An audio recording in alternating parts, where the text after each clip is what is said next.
করে সম্প্রীতি সুন্দর সুধীমণ্ডলী। আমরা আজকের এই ঈদ পুনর্মিলনী ও সেলিব্রেটি অনুষ্ঠানে প্রত্যেক সব দুঃখ দুর্দশা ভয়ভীতি মনের কষ্ট ভ্রান্তি সব ভুলে গিয়ে ইটেন টিভির পরিবারের সাথে বুকে বুক মিলিয়ে গড়ে তুলি ভালোবাসা সম্প্রীতি সমুদ্র। ইটেন টিভিকে সবাই মিলে নিয়ে যাব বহুদূর। এ পর্যায়ে শুভেচ্ছা বক্তব্য প্রদান করার জন্য মঞ্চে আহ্বান জানাচ্ছি এম এ কুদ্দুস কাজল স্যারকে। মঞ্চে আসছেন M A Kuddus Kajal sir তার শুভেচ্ছা বক্তব্য প্রদান করার জন্য।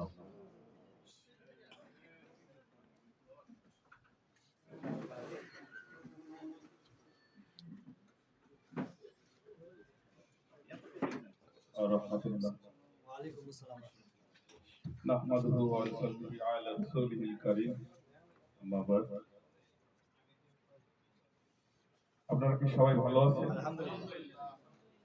আমরা আজকে এই শুভ সন্ধ্যায় পিছনে একটা ঈদ পুনর্মিলনী ঈদ হয়ে গেছে, তার ঈদ পুনর্মিলনী অনুষ্ঠান করার জন্য আমরা সবাই মিলে এখানে এই সন্ধ্যায় বিভিন্ন জায়গায় মানুষ বিভিন্ন ভাবে আছে, বিভিন্ন বাজে জায়গা আছে, কেউ ভালো জায়গা আছে, কেউ আমাদের থেকেও ভালো জায়গা আছে।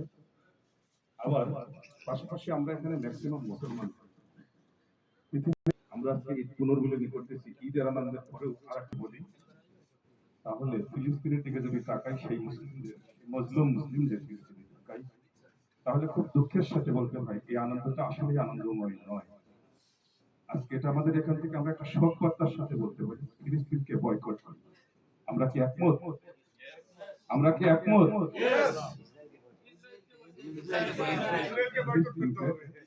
ফিলিস্তিনের উপরে যে বর্বর রচিত যা হচ্ছে, সেই হিসেবে যারা করতেছে এখানে ইহুদি ও খ্রিস্টান বা বিভিন্ন ধর্মের বিভিন্ন জাতিগতভাবে ইসলামের প্রধান শত্রু হলো দুটি জাতি আমাদের পৃথিবীতে। আমি নামটা নাইবা বলি কারণ আমাদের মধ্যেও আছে, তো সব না ব্যক্তিত্ব না জাতিগতভাবে বলবো। সেই হিসেবে আমরা ওদেরকে বয়কট করব। যারা আমাদের দিকে আঙুল তোলে, যারা ইসলামের দিকে আঙুল তোলে, যারা কোরআনের দিকে আঙুল তোলে, আমরা তাদেরকে বয়কট করি। তো সেইখান থেকে আমরা যে তুলনায় সেই তুলনায় পৃথিবীর একটা প্রান্তে ছোট্ট একটা দেশ বাংলাদেশ, আমরা এখানে বসে যে সুখ শান্তি এবং আনন্দ উপভোগ করতে বসেছি, আল্লাহ তাআলা আমাদেরকে যে সুযোগ দিয়েছেন এবং একত্রিত হয়েছি এক জায়গা,